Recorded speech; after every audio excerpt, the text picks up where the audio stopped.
बातम्या शेतीच्या, बातम्या मातीच्या, बातम्या अन्यायाच्या, गुन्हेगारीच्या,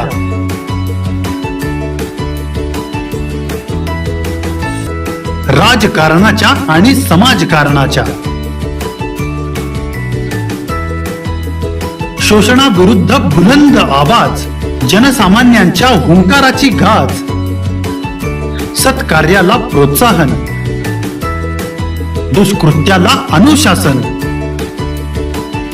निर्भीड, निस्पृह, सडेतोड, बेधडक आणि रोखठोक म्हणजेच विघ्नहर टाइम्स. शोध बातमीचा, ध्यास सत्याचा. आपलं चॅनल, आपली बातमी. सबस्क्राईब तर कराच, पण बेल आयकॉनवर क्लिक करायलाही विसरू नका.